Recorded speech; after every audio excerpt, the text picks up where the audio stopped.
So about 2 months ago, I was preparing a presentation for a different conference that I was presenting at. I checked it through multiple times and I was assured with myself that it was perfect. I did a run through with a colleague of mine and almost immediately she noticed a spelling mistake. I was so sure that I'd corrected every single mistake and yet a few snuck through the cracks. Sometimes when we're too close to things, or have reviewed the same thing over and over again, we fail to see the issues that are staring us right in the face. Think about the last time you sent an email and you checked it through 10 times before you sent it, and yet there was still a mistake.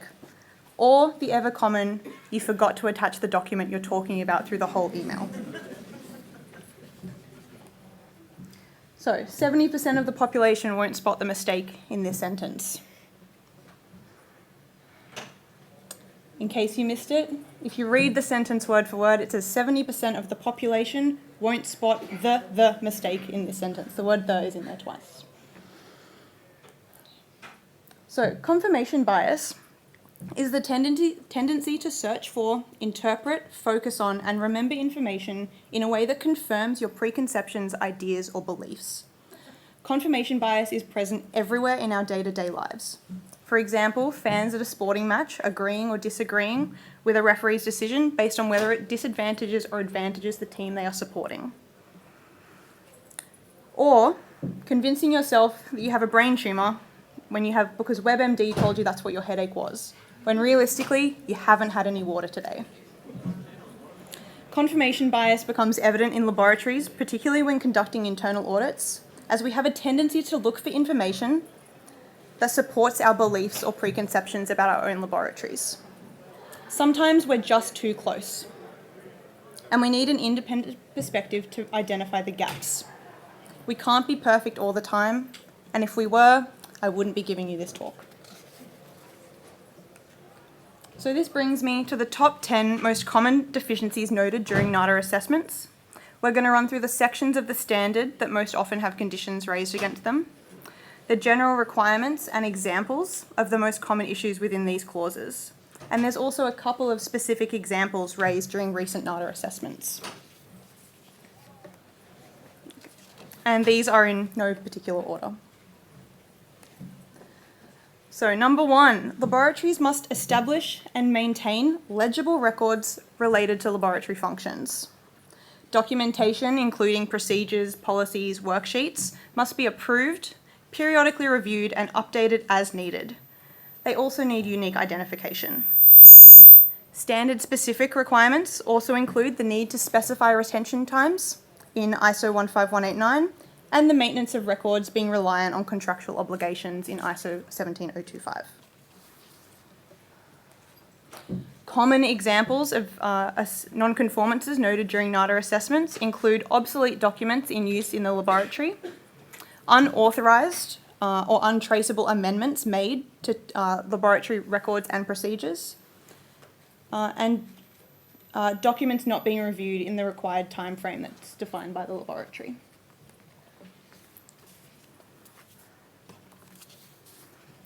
So internal audits. The purpose of an internal audit is to ensure that an organisation's management system and all activities are compliant with the relevant standards and the laboratory's own procedures. The language in all standards is fairly broad to allow an organisation to design audit schedules that suit their business needs, size, complexity, your organisation's appetite for risk. However, the laboratory must have an audit program and conduct audits at planned intervals. Non-conformances relating to internal audits is generally due to a laboratory's failure to follow their own audit schedule and the associated procedures. It's important to note that ISO 15189 requires auditors to be trained, qualified and authorised to assess the performance of the laboratory's management system, and where possible they must be independent of the activity being audited. The top 3 non-conformances we see raised against the internal audits clause are due to audits not being completed as per the audit program, corrective actions not being undertaken without undue delay, and sufficient records of the entire audit process, including the scope, the audit criteria, investigation and non-conformances, corrective actions and reporting of audit findings being retained.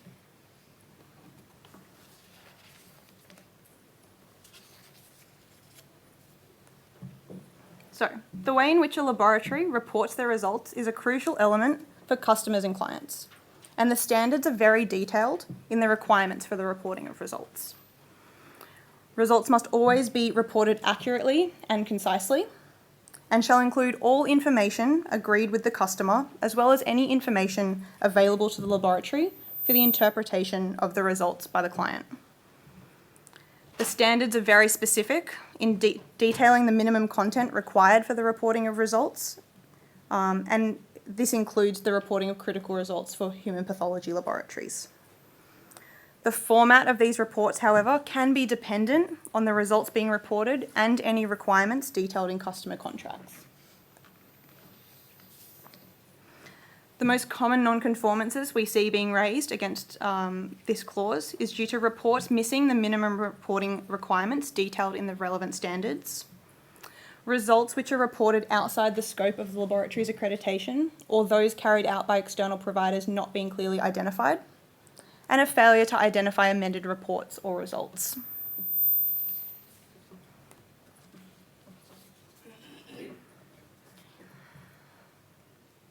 So laboratories must have procedures for continuously monitoring the validity of their test results. The data obtained from these monitoring activities must be recorded and available in such a way that trends are detectable and can be investigated and acted upon. Where possible, the performance of analytical methods must be compared against other laboratories, and when results are outside of defined allowable limits, appropriate action must be taken to prevent incorrect test results from being released. Methods used to monitor the validity of results include internal quality controls, external quality controls in the form of PT or EQA programs, and inter- and intra-laboratory comparison testing, including sample swaps and blind sample testing. When looking at non-conformances against this clause, common findings include the review and sign-off of PT and EQA reports not being completed in a timely manner, outliers and trends such as bias not being investigated and corrective actions not being properly documented, inadequate participation and performance in PT and EQA programs. And specifically for human pathology, it's important to note that there needs to be a procedure for establishing the comparability of results between different methods and different analyzers is a requirement within 15189.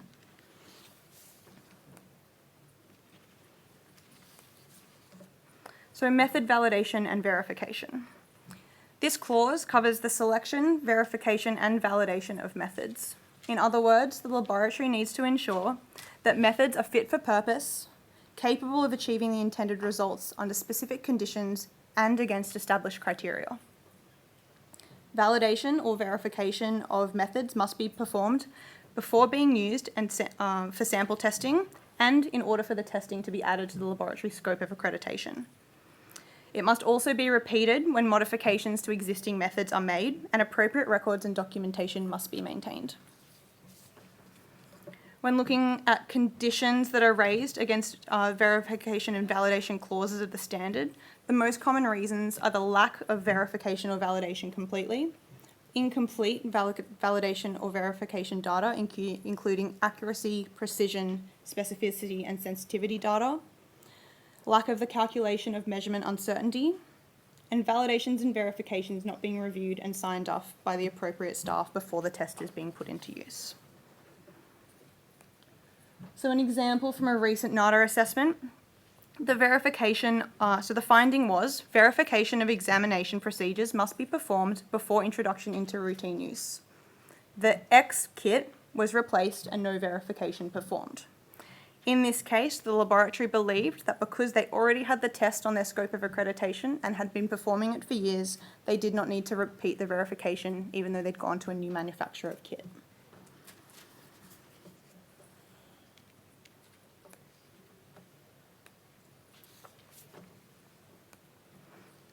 So technical records. Records for each laboratory activity must be retained and contain sufficient information to allow for traceability and reproducibility of results. Technical records must include the date and identity of the personnel responsible for each relevant laboratory activity, and any amendments of technical records need to be done in such a way that ensures traceability to previous versions. When looking at non-conformances arising from technical records, it is often due to records being illegible or amendments not being traceable. Other common findings include insufficient information or data included in records which does not properly establish an audit trail, or original test results, observations, data and calculations not being properly retained or available for the minimum required period. So another example from a recent NATA assessment was that the non-conformance raised was each test on a worksheet must be traceable to the operator performing the test. Form X does not allow for an operator signature against each test result. In this case, the laboratory had a test result worksheet which allowed for one signature at the bottom of the page.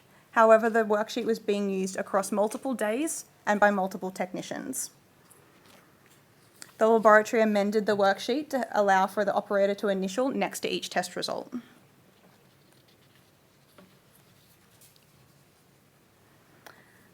It is up to each laboratory to determine the suitability of externally provided products and services in a way that supports compliance with the requirements of the standards and the laboratory's own policies and procedures. Each laboratory must have a procedure for selecting, approving and reviewing externally provided products and services. When we look at non-conformances raised against this section of the standards, it is usually due to the laboratories not having a defined criteria for the selection and re-evaluation of externally provided products and services, a failure to re-evaluate these providers as per the laboratory's procedure, and in ISO 15189 human pathology, the referring laboratory is responsible for ensuring that examination results are provided to the requester and not the referral laboratory, unless specified previously in an agreement.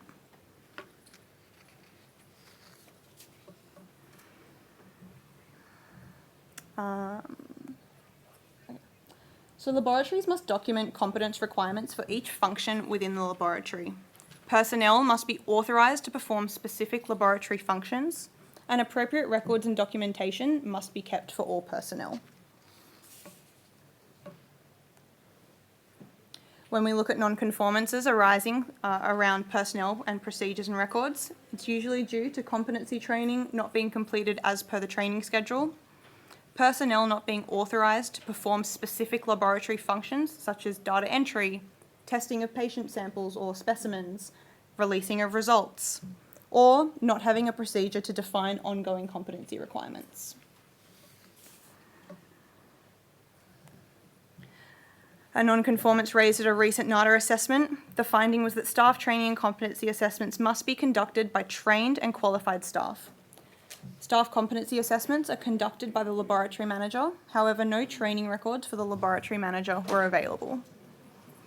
Even though the laboratory manager had 20 years experience in this laboratory, he still needs to complete ongoing competency assessments to show that he is competent to train new staff.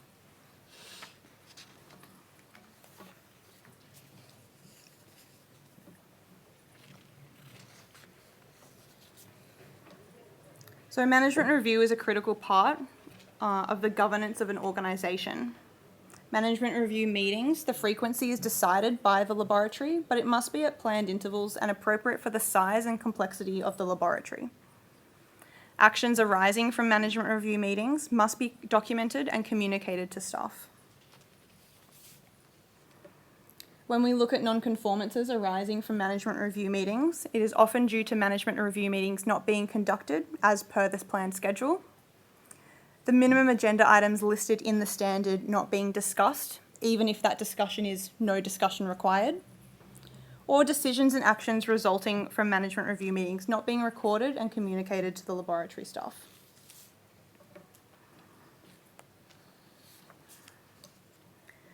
And finally, the big one, equipment. So equipment, consumables, everything that feeds into the testing is the biggest part of our laboratories. The requirements in the standards cover everything from the pre-analytical requirements, so selection, installation, verification, the analytical requirements, procedures, IFUs, calibration, maintenance and repair, and also the traceability of equipment, consumables and test results, sorry. When we look at non-conformances coming from the equipment clauses of the standard, it is often due to equipment maintenance not being performed as scheduled or as required by manufacturers, a failure to verify equipment before return to service after downtime, fault, repair, and insufficient equipment records being available, for example, maintenance records, calibration records, to establish traceability in the test cycle. When I was putting this talk together, I emailed my colleagues and asked for interesting examples of non-conformances coming from the laboratory. And this is probably my favourite one. So, the reagent refrigerator records show that the temperature of the fridge was consistently 24 degrees Celsius in the months of April, June and July. The laboratory's acceptable range is 2 to 8 degrees Celsius. No evidence of corrective action was available. In this instance, laboratory management assumed that the lab technicians knew how to correctly read a min-max thermometer on the fridge. None of the staff had ever been shown how to read a min-max, and so it wasn't being reset properly. The staff also didn't question the fact that the temperature of the fridge was recording as 24 degrees Celsius, and no one checked the records on the fridge. In this case, the laboratory trained all of their staff on how to correctly use thermometers, how to read the temperature tracking log, and what to do in the case of the temperature being outside of the acceptable range.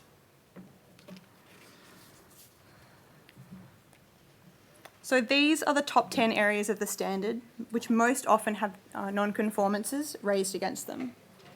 Whether your laboratory is seeking accreditation for the first time, maintaining or continuing its accreditation, by being aware of these common deficiencies, you can better place your laboratory to meet the requirements of the standard. I'd like to thank you all very much for your time and attention this afternoon. Are there any questions?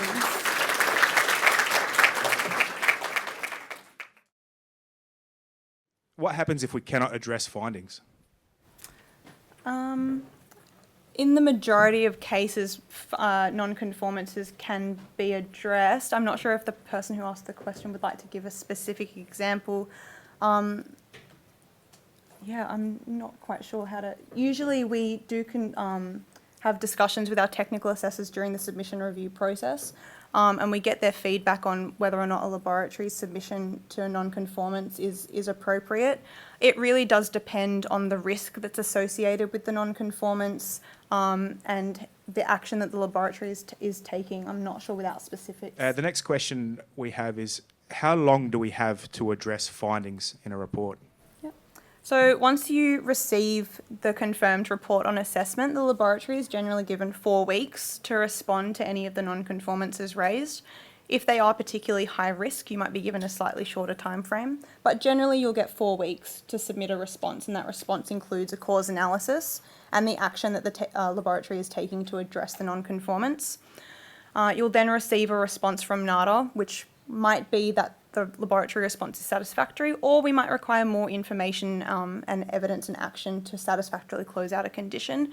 The second chance that you get to submit a response is generally 2 weeks, and then it shortens from then on. Ideally, we try to close out non-conformances within 2 rounds of submissions, so that totals out to 6 weeks that the laboratory gets. Great, thank you. The next question, a bit of a typo. Does NATA monitor ongoing trends for consistency? I assume it's consistency when reviewing the clients? Yeah. So particularly in our multi-site clients, if we notice that there is a particular trend that is appearing at a lot of locations, we do talk internally, and we do put notes against files to make sure that we can ensure that it's been satisfactorily addressed, and to make sure that the client is receiving a consistent assessment across the board.